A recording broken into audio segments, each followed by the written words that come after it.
मुश्किल नहीं है कुछ दुनिया में, तू जरा हिम्मत तो कर। मुश्किल नहीं है कुछ दुनिया में, तू जरा हिम्मत तो कर। ख्वाब बदलेंगे हकीकत में, तू जरा कोशिश तो कर। इन्हीं मोटिवेशन के साथ एके फ्री ऑनलाइन क्लासेस में आपका स्वागत है। तो आज हम फिर से आ गए हैं क्लास 10वीं के गणित के वास्तविक संख्या के वीवीआई ऑब्जेक्टिव का सेकेंड पार्ट को लेकर के। तो चलिए वीडियो को स्टार्ट करते हैं। तो आज सेकेंड पार्ट में क्वेश्चन नंबर 20 होगा। इससे पहले वाली पार्ट में आपको जो है 19 नंबर तक करा दिया गया था, आज 20 नंबर होगा। चलिए हम देखते हैं 20 नंबर क्या कहता है। 20 नंबर में कहता है यदि 65 तथा 117 का मौसा 65m-117 के रूप में है तो m का मान ज्ञात करें। तो कहने का मतलब आपको दिया गया है कि पहला संख्या 65 है और दूसरा संख्या 117 है और दोनों का महत्तम मतलब एचसीएफ आपको 65m-117 के रूप में दिया गया है, तो आपको m का मान मांग रहा है। तो आप एक चीज़ जानते हैं, ये सूत्र बहुत कारगर है जो हम यहाँ पे लिख रहे हैं, लिखे हुए हैं। पहली संख्या गुना दूसरी संख्या बराबर एचसीएफ गुना एलसीएम। तो यहाँ पे देख लीजिए आप, यहाँ पे आपको पहली संख्या आपको कितना दिया गया है 65, लिख दीजिए आराम से आप 65 गुना लिखिए। दूसरी संख्या आपको दिया गया है 117, तो 117 को लिख देंगे। बराबर का चिन्ह है तो बराबर लिख देंगे। इसके बाद आपको मौसा दिया गया, मौसा को ही हम एचसीएफ कर देते हैं। एचसीएफ का मान रख दीजिए 65m-117। फिर गुना का चिन्ह होगा तो गुना लिख देंगे। एलसीएम है तो एलसीएम लिख देंगे। अब यहाँ पे एक प्रश्न उठता है कि आपको एलसीएम नहीं मांग रहा, आपसे मांग रहा है एम का मान। इसलिए हम क्या करेंगे, एलसीएम की जगह पे कुछ मान रखना पड़ेगा। तो हमें एलसीएम निकालने का एक तरीका भी है, दो संख्या अगर दिया हुआ तो उसका एलसीएम निकाल लेंगे। तो यहाँ पर हम क्या करते हैं, एलसीएम निकाल लेते हैं 65 और 117 का। बचपन वाला जो छोटा में आप लोग सीखे थे वैसे ही निकाले। 13 से लगाइए, 13 × 5 = 65, 13 × 9 = 117। तो आप क्या कीजिए, आपका एलसीएम कितना हो जाएगा 13 × 5 × 9। तो आप डायरेक्ट 65 × 117 बराबर 6m लिख दिए, 65m लिखिए। 65m-117 गुना एलसीएम का मान आप यहाँ पे जस्ट निकाले हैं, कितना है 13 × 5 × 9। ये आप कोष्ट में भी रख सकते हैं, कोई दिक्कत नहीं है। अब इसको हम आगे बढ़ाते हैं। तो 65 × 117 बट्टे, ये सब गुना में, तो इस साइड आने के बाद क्या हो जाएगा, भागा में हो जाएगा। तो 13 × 5 × 9 ये बट्टा में हो जाएगा, बराबर 65m-117 काट दीजिए। 13 × 5 = 65, ये 5 से ही आपका 5 गया, 9 से काटिए। 13 × 9 = 117 और 9 को 13 बार पढ़िएगा तो 117 हो जाएगा, तो 13 लिख दीजिए यहाँ पे। तो अब आपको हो गया 13 बराबर 65m-117।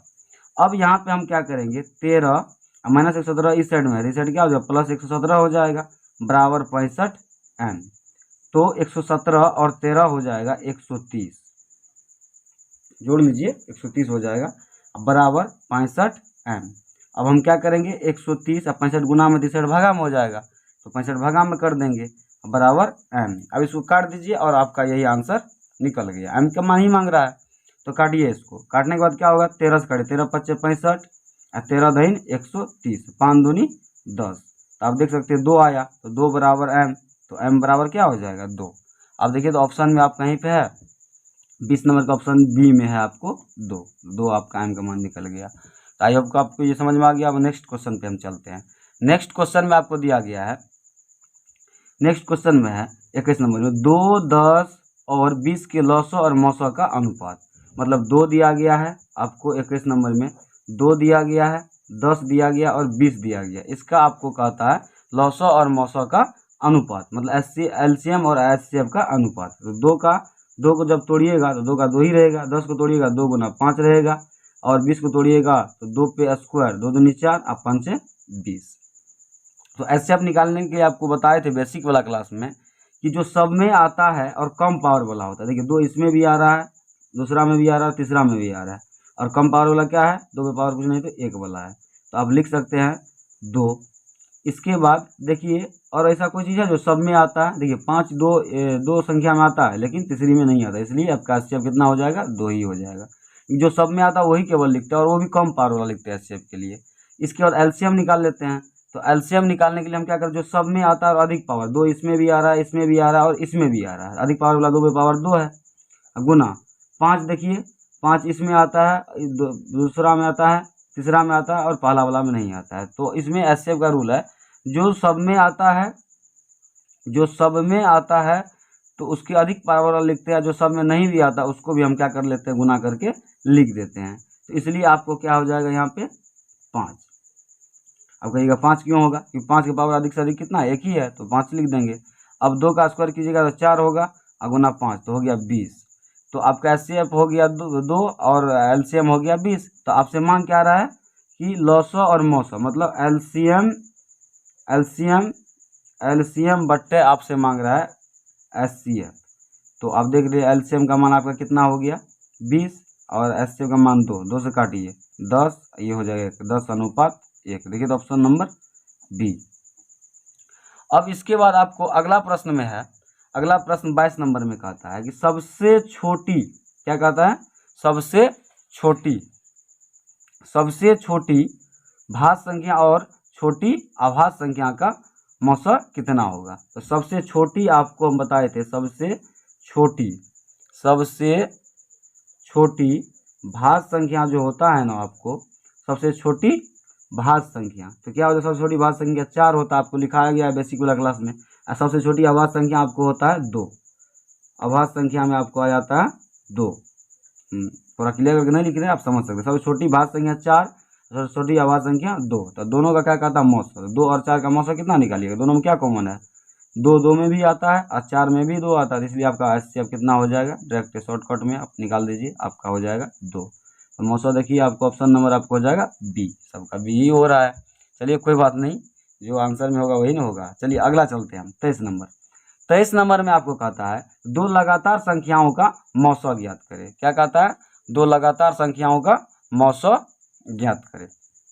तो लगातार संख्या का मौसा, तो लगातार संख्या 1, इसके बाद 2 हो गया, ये भी लगातार हो गया। अगर हम क्या कर लेते हैं, 3 और 4 लेते, ये भी लगातार, 2 लगातार संख्या, मतलब 3 से 4, 4 से 5, इस सबका जब मौसा निकालिएगा तो आप क्या देख रहे हैं कि 1 और 2 में क्या कॉमन आ रहा है, 1 आ रहा है। 3 और 4 में क्या आ रहा है, 1 आ रहा है, क्योंकि इसमें ऐसा क्या चीज़ है कि जो दोनों में आता है। क्या आता है, 3 एकांत 3 और 4 एकांत 4। 3 तो 4 में नहीं आता, नहीं 4 3 में आता है, इसीलिए 5 में होता है। मतलब 2 लगातार संख्या का मौसा हमेशा 1 होता है, ये आप फैक्ट याद रखिएगा। तो यहाँ पे आपका ऑप्शन नंबर इसका भी बी हो जाएगा। अब यहाँ पे प्रश्न संख्या जो है, आपको प्रश्न संख्या 23 नंबर में, 23 नंबर तो हो गया, आपको 24 नंबर कहता है कि 5005 के कितने अभाज्य गुणनखंड है। तो मतलब इसको तोड़ देना है और कुछ नहीं करना। 5005 का अभाज्य गुणनखंड निकालने के लिए कहता है, इसको तोड़ देना है। तो 5 से लगेगा, 5 से 5 एकान 5, 5 एकान 5। अब कितना, 7 से लगाइए, 7 से लग जाएगा, 7 एकान 7, यहाँ बच गया 3, 7 चौके 28, तो 28, 2 बजे 7 3 21। फिर देखिए तो 7 से नहीं लगा, आप 13 से लग जाएगा, 13 से लगाइए, 13 कान 13, फिर 13 कान 13, अब नहीं कटेगा। तो आपको क्या आ गया, 5 गुना 7 गुना 13 गुना 11, क्या टुकड़ा हुआ, 1 2 3 4। तो अभाज्य गुणनखंड यही हो गया, आपको 4 हो गया, 1 2 3 4, सब अलग अलग है। तो अभाज्य गुणनखंड आपका कितना आ गया, संख्या 4 आ गया। अब इसके बाद आपको जो है प्रश्न संख्या 25 कहता है कि कितने 2 अंकों की संख्या 3 से विभाज्य। ये प्रश्न थोड़ा सा अच्छा है, लेकिन कुछ नहीं है, आप देखिए तुरंत बन जाएगा। तो कहता है कितने 2 अंकों की संख्या 3 से विभाज्य। तो इसके लिए हम क्या करते हैं, सबसे पहले हम जानते हैं कि 2 अंकों की सबसे छोटी संख्या क्या होता है। तो 2 अंक की सबसे छोटी संख्या 10, क्योंकि 9 तक एक ही अंक होता है, क्योंकि 9 तक आपको क्या होता है, एक ही अंक होता है। लेकिन 10 जैसे जाते 2 अंक आ जाता है। और सबसे बड़ी 2 अंक की संख्या, तो 99 तक आप जब जाते हैं तो क्या होता है, 2 अंक रहता है, लेकिन जैसे 100 जाता है 3 अंक हो जाता है। तो इसलिए हम कह सकते हैं सबसे बड़ी 25 नंबर का सबसे बड़ी 2 अंकों की संख्या आपको कितना हो जाता है, 99, और सबसे छोटी 2 अंकों की संख्या 10। और आपको निकालना है इसमें कितने 3 से विभाज्य होगा। तो क्या करेंगे, दोनों में 3 से भगा दे देंगे, दोनों में 3 से भगा दे देंगे, बड़का वाला में छोटका को क्या कर देंगे, घटा देंगे। तो इस जगह पे हम क्या कर सकते हैं, 99 में जब 3 से भगा देंगे तो हो जाएगा 33 या 99, 33 मरतबे में कट जाएगा, माइनस जब 10 में 3 से भगा देते हैं तो पॉइंट में आता है, तो पॉइंट में नहीं लिखना है, 3 से भगा 3 तिया 9, एक बच गया, उसको छोड़ देंगे। तो आपको 30 में से 3 जाएगा तो 33 में से 3 जाएगा तो कितना हो जाएगा 30। तो आपका ये भी आंसर कितना निकल गया 30। तो आपको ये सिंपल तरीका है कि जिसका पूछेगा 2 अंकों की सबसे बड़ी संख्या क्या होगा, तो 2 ठो 9 और सबसे छोटी संख्या 10, और जिसका पूछ रहा है बड़ी में से छोटी को घटा देना है, उसमें 3 से भगा दे करके घटा देना है। इस हिसाब से आपका ऑप्शन नंबर क्या हो जाएगा, बी हो जाएगा। चलिए हम अगला प्रश्न को देखते हैं।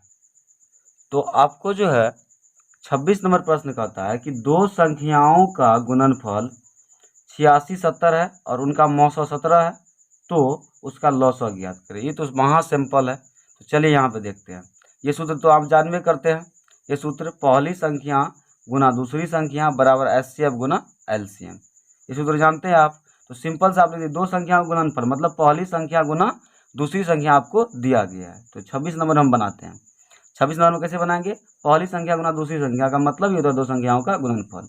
ये पहली संख्या और दूसरी संख्या की जगह पर हम क्या लिख देंगे, 8670, बराबर का चिन्ह है तो बराबर लिख देंगे। और क्या कहता है, उसका मौसा कितना है, 17 है। मौसा कितना है आपको, 17 दिया गया है, मौसा 17। तो मौसा का मतलब क्या हो गया, एचसीएफ। एचसीएफ आपको 17 दिया गया, लिख दिए। फिर गुना का चिन्ह है तो गुना लिख देंगे। आपको मांग तो लौसा ज्ञात, लौसा मतलब एलसीएम, बस हो गया आपको। देखिए कैसे बनता है। तो 86 और 70 और गुना में है तो 17 63 क्या हो जाएगा, भागा में हो जाएगा 17, बराबर एलसीएम। 17 से काटिए, 17 बचे 85, 1 17 का 17। तो इसीलिए एलसीएम बराबर कितना निकल गया, 510। तो 510 देखिए तो ऑप्शन है, ऑप्शन नंबर आपका डी में है 510। देख लिया आप। चलिए अब अगला देखते हैं 27 नंबर प्रश्न। 27 नंबर प्रश्न में आपको क्या कह रहा है उसको हम देख लेते हैं। 27 नंबर प्रश्न में कहता है, 27 नंबर में कि 6, 8 और 22 का लौसा और मौसा का अनुपात। फिर वही चीज़ 27 नंबर देखते हैं, 6, 8 और 22 का लौसा और मौसा का। अभी इससे पहले सवाल इस टाइप से हो चुका है। तो 2 को तोड़िएगा तो कितना होगा, 2 गुना 3। इसके बाद 8 को तोड़िएगा 2 की पावर 3, 2 दूनी 4 दूनी 8। और 22 को तोड़िएगा तो 2 गुना 11। तो आपको पहले जो मांग रहा है उसी को निकाल लीजिए। पहले कहता है लौसा और मौसा, पहले लौसा बोला है, पहले एलसीएम निकाल लेते हैं हम। तो एलसीएम के लिए आप नियम जानबे कर, जो सब में आता है और अधिक पावर वाला होता है, जो नहीं आता है उसको भी गुना करके लिख देते हैं। तो इनमें देखिए पहला संख्या में 2 है, दूसरा में भी 2 है, तीसरा में भी 2 है, तो इनमें भी 2 है, इनमें भी 2 है, इनमें भी 2 है, लेकिन अधिक पावर वाला क्या 2 पावर 3 वाला है, तो उसको लिख देंगे। इसका 3 इसमें है, 3 इसमें नहीं है, 3 इसमें भी नहीं है, नहीं है तो भी इसको लिख देते हैं। यहाँ आप देखते हैं 11 इसमें है लेकिन दूसरा वाला में नहीं है और पहला वाला भी नहीं है, तो इसलिए 11 भी लिख देंगे हम।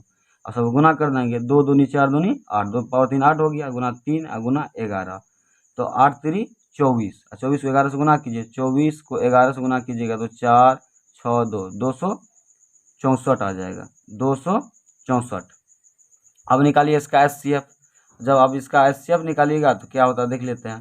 तो एचसीएफ निकालने के लिए हम क्या करते हैं, तो एचसीएफ निकालने के लिए हम करते हैं जो सब में आता है, जो सब में आता है और कम पावर वाला, 2 इसमें भी आ रहा है, 2 इसमें भी आ रहा है, 2 इसमें भी आ रहा है, लेकिन कम पावर 2 पावर एक ही है तो 2 लिख देंगे। और जो किसी में नहीं आता तो उसको लिखेंगे, 2 के अलावा कोई सब में नहीं करता है, इसलिए 2 ही हो जाएगा इसका एचसीएफ। तो दोनों का अनुपात कहता है, तो एलसीएम हो गया 264, एचसीएफ हो गया 2, दोनों का अनुपात मतलब भगा दे दीजिए, काटिए। तो 1 3 2 132 अनुपात 1 हो जाएगा। देखिए तो 132 अनुपात 1 है, 1 नंबर आपका ऑप्शन हो जाएगा। इसके बाद हम अगला देखते हैं 28 नंबर। तो 28 नंबर में आपको 28 नंबर में कहता है कि 96 का अभाज्य गुणनखंड क्या होगा। बस ये तो और आसान है। तो 96 का देखते हैं, 96 को तोड़ देना है। तो 96 है तो 96 को तोड़िए, 2 से लगाइए तो हो जाएगा 2 चौके 8, 2 8 16। फिर 2 से लगाइएगा 2 दूनी 4, 2 चौके 8। फिर 2 से लगाइएगा तो 12। ये तो एकदम पूरे गुने भागा है, 2 छाके 12, 2 तिया 6। तो 2 क्या को आया, 1 2 3 4 5। तो कितना हो जाएगा, 2 पावर 5, आई आ गया 3, 2 पावर 5 गुना 3। देखिए 2 पावर 5 गुना 3 है, 2 पावर 5 मतलब ऑप्शन नंबर सी में है। तो ये ऑप्शन नंबर आपका सी हो जाएगा। समझ गए। चलिए अगला चलते हैं 29 नंबर में। 29 नंबर का प्रश्न आपको क्या कह रहा है। तो 29 नंबर का आता है कि 0.3 पे रेकरिंग है, तो परिमेय के रूप में लिखिए, लघुत्तम रूप में लिखिए, मतलब इसको बट्टे के रूप में कर देना है। तो आपको हम बताए जैसे पहले वाला में भी आया था सवाल में कि जब भी एक संख्या रेकरिंग होगा तो उस संख्या को पूरा लिख, जिस संख्या रेकरिंग उस संख्या को लिख देना है, और जितना अंक पे आपको रेकरिंग है उतना 9 नीचे लगा देना है। तो आपको 3/9 हो जाएगा। इसको काटिएगा तो 3 तिया 9, तो 1/3 ऑप्शन में ढूंढिए, ऑप्शन नंबर सी 1/3। इसके बाद हम 30 नंबर देखते हैं। जब 30 नंबर देखेंगे तो 30 नंबर आपका क्या कहता है कि 7 + 3√2 है परिमेय संख्या। आप ये तो सीधे देखने से ही अपरिमेय लगता है, क्योंकि √2 हो गया, यहाँ पे क्या हो गया अपरिमेय। अपरिमेय जिसके साथ जुटे या गुना हुए या भागा हुए उसको भी क्या कर देता है, अपरिमेय कर देता है। इसलिए √2 देखे ये अपरिमेय है, तो सब इसके साथ जो भी है सब अपरिमेय हो जाएगा, इसलिए ऑप्शन नंबर बी हो जाएगा अपरिमेय संख्या। इसके बाद हम चलते हैं अगला प्रश्न पे। तो अगला प्रश्न आपको कितना नंबर है, 31 नंबर। तो 31 नंबर प्रश्न को हम देख लेते हैं। तो 31 नंबर कहता है कि निम्न में से कौन परिमेय संख्या। परिमेय संख्या का मतलब जो रूट के अंदर नहीं होना चाहिए। तो ए नंबर ऑप्शन में √5 है, तो ये तो नहीं ही होगा। बी में है 2√3, ये भी हो जाएगा परिमेय, अपरिमेय संख्या हो जाएगा। इसके बाद है सी नंबर, √5 अपरिमेय है, तो इसके साथ जो भी लगा हुआ ये भी अपरिमेय हो जाएगा। देखते हैं ऑप्शन नंबर डी। डी में है √16, 16 का वर्गमूल कितना आता है, 4 आता है। 16 का वर्गमूल कितना आता है, 4, और 4 एक क्या परिमेय संख्या, तो इसे ऑप्शन नंबर क्या हो जाएगा, डी हो जाएगा। चलिए इसके बाद 32 नंबर चलते हैं हम। जब 32 नंबर चलेंगे तो 32 नंबर में हम देख लेते हैं क्या है। तो 32 नंबर कहता है 0 और 50 के बीच विषम संख्याओं का, 0 और 50 के विषम संख्याओं, 0 और 50 के बीच विषम संख्याओं की संख्या क्या है। ओ 0 और 50 के बीच थोड़ा सा क्वेश्चन है, कोई दिक्कत नहीं, इसको ही बना लेते हैं। 0 कहता है और 50 के बीच कहता है, क्या कहता है, 0 और 50 के बीच सम संख्या। तो 0 के बाद आप कहाँ पे जाइए, 1 पे जाइएगा तो विषम हो जाएगा। 0 से आगे 1 विषम होता है, लेकिन हमें सम ढूंढना है, तो 2 आपको क्या है, सम है। इसके बाद क्या आएगा, 4 आएगा, इसके बाद 6 आएगा। डॉट करते करते जब 50 से पहले बीच करता है तो 50 से पहले वाला लेंगे, तो 48 तक जब जाइएगा तो ये सम रहेगा, लेकिन 49 क्या हो जाएगा, आपको विषम हो जाएगा। विषम लेना नहीं है, और 50 को भी नहीं लेना है। क्यों लेना है कि कहता 50 और 0 के बीच ही होना चाहिए, इसलिए 2 से स्टार्ट होगा सम संख्या और 48 तक जाएगा, इसको गिन के लिखना है। तो ऐसे तो हम गिन नहीं सकते, नहीं तो लंबा हो जाएगा, इसलिए इसको शॉर्ट में आप एपी के नियम से आप जानते होंगे, पहला संख्या को ए कहते हैं और इसके बीच का जो अंतर होता है उसको डी कहते हैं। तो 4 में 2 घटाएंगे 2 हो जाएगा, डी का मान 2। तो पहला संख्या ए का मान हो गया आपको 2, शुरू वाला को ए कहते हैं और दोनों का अंतर जो होता है उसको डी, मतलब कॉमन डिफरेंस, एपी में आपको पढ़ाया जाएगा। और अंतिम वाला जो होता है उसको हम लोग क्या कहते हैं, एन कहते हैं। तो संख्या मांग रहा है एन कितना है आपको, 48। तो आपसे मांग रहा है कि इनके बीच ये कितना संख्या है सम वाला, तो एन के बराबर वाट मान लीजिए। और यहाँ पर सूत्र लगा देंगे हम एपी वाला, लेकिन पहला चैप्टर में लेकिन एपी वाला सूत्र होता है। एक सूत्र याद रखिए, ए एन बराबर a plus n minus 1 into d. तो ए एन का मान आप कितना निकाले थे, अंतिम वाला को मानते हैं तो 48 बराबर ए का मान 2 प्लस एन का मान नहीं मालूम और डी का मान आपको मालूम है 2 है, तो 2 लिख देंगे और इसको कैलकुलेशन कर लेंगे। तो यहाँ पे 48 है, इसे हटाएगा तो 2 तो क्या हो जाएगा, घट जाएगा। 48 माइनस 2 बराबर एन माइनस ए का गुना 2। 48 में से 2 गया तो हो जाएगा 46 बराबर एन माइनस 1 गुना 2, और 2 गुना में है तो इस साइड क्या हो जाएगा, भागा में। तो 46 भागा कितना हो जाएगा 2 बराबर एन माइनस 1, 2 से काट लीजिए 23 हो जाएगा। तो इसी हिसाब से हम देख सकते हैं, तो 23 बराबर एन माइनस 1। तो यहाँ पे 23 माइनस 1 का क्या हो जाएगा, +1 हो जाएगा बराबर एन, इसलिए एन बराबर आप क्या लिख सकते हैं, 23 + 1 कितना हो जाएगा 24। देखिए तो ऑप्शन में है कहीं पे 24, तो ऑप्शन में आपको कितना नंबर क्वेश्चन था, 32 नंबर। 32 में ऑप्शन नंबर, ऑप्शन डी में है 24, तो ऑप्शन नंबर क्या हो जाएगा, डी हो जाएगा। चलिए अगला प्रश्न को देखते हैं हम। अगला प्रश्न है 34 नंबर, 34 नंबर नहीं 33 नंबर। चलिए देखते 33 नंबर क्या कहता है। 33 नंबर में है, 33 नंबर में है कि 5, 15 और 20 के लौसो और मौसो का अनुपात। फिर वही बात, इसको तोड़िए तो 5 का 5 टूट जाएगा, 15 को 3 गुना 5 हो जाएगा, अब 20 का क्या हो जाएगा, 2 दूनी 4 पंचे 20। जो सब में आता है कम पावर वाला होता है। इसमें मांग रहा है कि आप लौसो और मौसो, पर लौसो ही निकाल लीजिए, एलसीएम निकाल लीजिए। जो सब में आता है 5 5 सब में आता है 5 लिख देंगे, अधिक पावर वाला 5 है ना, है 5 पावर एक ना। अब देखते हैं 3 इसमें आता है और किसी में नहीं आता, तीनों को लिख देंगे। 2 देखते हैं इसमें आता है और किसी में नहीं आता है, तो 2 पे पावर 2 वाला है तो सब लिख देंगे। इसको गुना कर दीजिए, 5 से 15 और 2 पावर 2 है तो 4, 4 से 12 पंचे 60 हो जाएगा। एलसीएम निकालिएगा एचसीएफ क्या जो सब में आता है वही केवल एचसीएफ है, सब 5 सब में आता है और कम पावर वाला है तो वही 5 लिख देंगे। इसके अलावा कुछ ये भी नहीं करता है और दोनों का अनुपात है 60 कितना हो जाएगा 5, 5 से काटेगा तो 12, नीचे में 1 तो 12:1। ऑप्शन में ढूंढिए आप 12:1 कहाँ पे है, तो आपका 33 का ऑप्शन नंबर डी में है 12:1। अब इसके बाद हम देखते हैं 34 नंबर। 34 नंबर का निम्न में से कौन अपरिमेय नहीं है। अपरिमेय नहीं है मतलब परिमेय होगा, वो अपरिमेय नहीं है तो क्या होगा परिमेय होगा। तो √10, तो √10 है आपको ऑप्शन बाय देखते हैं तो क्या हो जाएगा, √10 को तोड़ेंगे 2 गुना 5, रूट से बाहर नहीं निकलेगा तो ये तो अपरिमेय हो जाएगा। कहता है अपरिमेय कौन नहीं है, 24 निकालें, 24 का भी वर्गमूल नहीं निकलेगा, रूट के अंदर ही रह जाएगा। 35 का भी वर्गमूल नहीं निकलता है, रूट के अंदर ही रह जाएगा। लेकिन ऑप्शन नंबर डी जो है आपको √121 है। 121 का आप वर्गमूल जानते होंगे 11 होता है, तो 11 एक परिमेय संख्या है, तो अपरिमेय नहीं है तो क्या होगा परिमेय होगा, तो इसलिए ऑप्शन नंबर आपका क्या हो जाएगा डी हो जाएगा। चलिए अब 35 नंबर देखते हैं। 35 नंबर जब हम देखेंगे तो 35 नंबर में आपको कहता है दो संख्याओं a और 18 का लॉस। संख्या 2 है a और 18 का एलसीएम आपको दिया गया है। एलसीएम कितना दिया गया, 36 दिया गया है, 36 दिया गया। और इसके बाद इसका जो है एचसीएफ जो दिया गया है एचसीएफ ये दिया गया आपको 2, मतलब 900 आपको दिया गया है 2। तो आपसे मांग रहा है ए का मान क्या होगा। तो आप जानते हैं कि पहली संख्या गुना दूसरी संख्या, तो पहली संख्या को ए माना गया है, दूसरी संख्या को 18 माना गया है। अब बराबर एचसीएफ गुना एलसीएम होता है ना, पहली संख्या गुना दूसरी संख्या बराबर एचसीएफ गुना एलसीएम। तो एचसीएफ आपको दिया गया 2 और एलसीएम दिया गया आपको कितना 36। तो आप ए का मान निकालना, आपको ए को इस साइड रहने दीजिए, 2 गुना 36, 18 गुना में इस साइड क्या हो जाएगा भागा में, तो 18 दूना 36, 2 को 2 गुना कीजिए कितना हो जाएगा 4, नहीं हो जाएगा। तो आपको 4 आ गया, तो ऑप्शन देखिए कितना है 35 में आपको ऑप्शन नंबर सी 4 है। तो हम आगे प्रश्न को देखते हैं, 36 नंबर देखते हैं। तो 36 नंबर में कहता है यदि P तथा Q दो अभाज्य संख्या है तो उनका मौसा क्या होगा। तो कहता है ऑप्शन में है आपको 2, 0, 1 या 2 या 1, इसको देखते ही मार देना है। कहेगा अब दो अभाज्य संख्या का हमेशा मौसा कितना होता है 1 होता है। कैसे होता है वो बताते हैं। अभाज्य संख्या जैसे 2 हो गया 3 हो गया, इसका महत्तम जब भी निकालिएगा तो इसमें कॉमन क्या आता है 1 ही आएगा। और अभाज्य लेते 5 और 7 ले लेते हैं, इसका भी मौसा क्या हो जाएगा, ये अभाज्य है इसका मौसा हमेशा 1। इसलिए आप याद रखिए, ये याद रखिए कि किसी भी दो अभाज्य संख्या का मौसा हमेशा कितना होता है 1 होता है। तो ऑप्शन नंबर आपको डी हो जाएगा। ऑप्शन नंबर आपको कितना हो जाएगा डी। इसके बाद हम चलते हैं 37 नंबर में। 37 नंबर प्रश्न कहता है कि सबसे छोटी आवाज पहले लिख लीजिए। सबसे छोटी आवाज क्या होता है, याद कीजिए 2।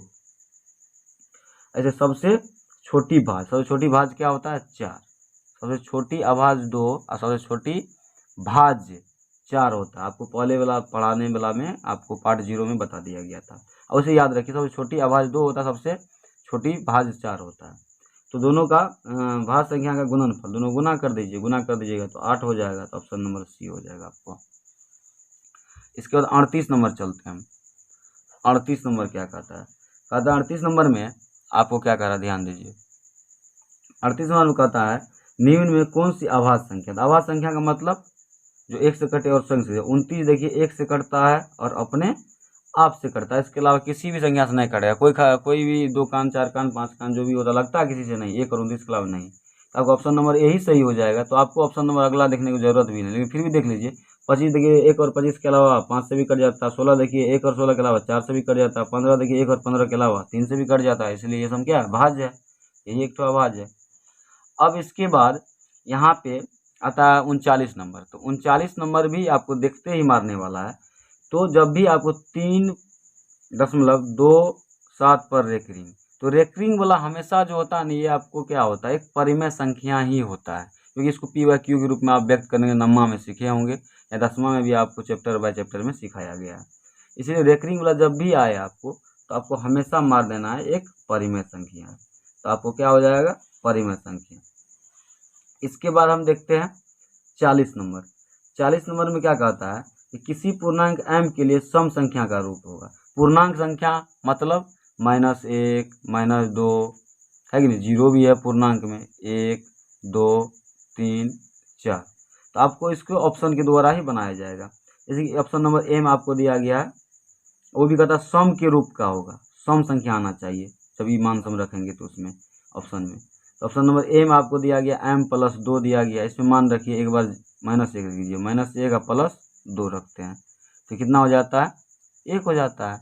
तो शुरुए में ये आ गया विषम, तो ऑप्शन नंबर ए तो पहले गलती हो जाएगा। ऑप्शन नंबर बी देखते हैं, बी नंबर में आपको 2m+1, तो पहला मान रखिए इस सम मान पूर्णांक संख्या 2 गुना -1 +1, तो 2 को -1 से गुना कीजिएगा तो -2 +1, तो 2 में से 1 चले जाएगा तो -1, फिर ये भी विषम संख्या आया, वो भी माइनस में भी आ गया, तो ये भी नहीं हो जाएगा। सी नंबर में देखते हैं, तो सी नंबर ऑप्शन आपको जो है 2m है, कितना है 2m, तो 2m में एक बार -1 रखिए तो कितना हो जाएगा, तो -2 हो जाएगा, ये भी सम के रूप में है। इसके बाद अगर मान के चलिए 2m का मान रख दीजिए आप क्या कहते हैं 0 रख दीजिए, तो क्या हो जाता है आपको 0 हो जाता है, 0 नहीं सम है नहीं विषम, इसको छोड़ दीजिए। इसके बाद हम चलते अगला 2, इसका मान 1 रख दीजिए तो कितना होगा 2, इसके बाद 2 और m का मान 2 रख दीजिएगा तो भी 4 हो जाएगा, तो सम आ रहा है। तो मैं हमारे ख्याल से और यही भी सही है, 2m जो होता है ना वो एक सम पूर्णांक सम संख्या के लिए उपयोगी होता है। तो किसी भी पूर्णांक m के लिए 2m जो होता है सम पूर्णांक के लिए उपयोगी होता है। अब इसके बाद हम चलते 41 नंबर। जब 41 नंबर चलेंगे तो 41 निम्न में से कौन सा अपरिमेय नहीं है, अपरिमेय नहीं है तो परिमेय होगा, तो परिमेय संख्या ढूंढिए इनमें से। देखिए ऑप्शन नंबर ए में देखते हैं √64/81, 64/81, तो 64 का वर्गमूल कितना हो जाता है 8, 81 का 9, तो 8/9, तो ये शुरुए में आपको परिमेय मिल गया। तो परिमेय का मतलब क्या, अपरिमेय नहीं है, तो यही हो जाएगा। लेकिन आप देखिए ऑप्शन नंबर बी √3 है, ये है रूट से बाहर नहीं निकलेगा, √3 और √2 गुना कीजिए √6 होगा, ये भी रूट से बाहर नहीं निकलेगी, सारे क्या अपरिमेय, एक तो यहाँ पे परिमेय है और परिमेय नहीं तो वही तो अपरिमेय नहीं है। चलिए तो ऑप्शन नंबर ये हो जाएगा। अब इसके बाद हम अगला देखते हैं 41 नंबर।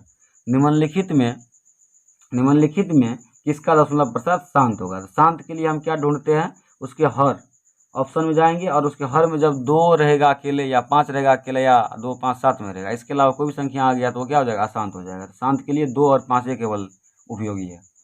तो 3/8 है ऑप्शन नंबर ए में, तो जब इसको तोड़िएगा हर को तोड़िए, नीचे वाला को तोड़िए, तो 2 की पावर कितना होता है 3, केवल 2 ही आया, तो यही आपको शांत हो गया। आप कहिएगा बी नंबर ऑप्शन में आप क्यों नहीं देखे, तो बी नंबर का भी देख लेते हैं।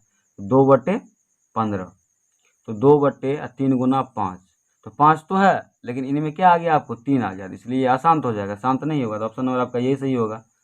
तो आज हम इस पार्ट 2 में आपको 42 तक सॉल्व कर दिए, इसमें लगभग 100+ क्वेश्चन है, तो सारे को सॉल्व किया जाएगा। तो लगातार देखते रहिएगा, अगर अच्छा लगे तो लाइक, सब्सक्राइब और कमेंट कीजिएगा, और नेक्स्ट वीडियो के लिए आप कमेंट करके बताइएगा। जय हिंद।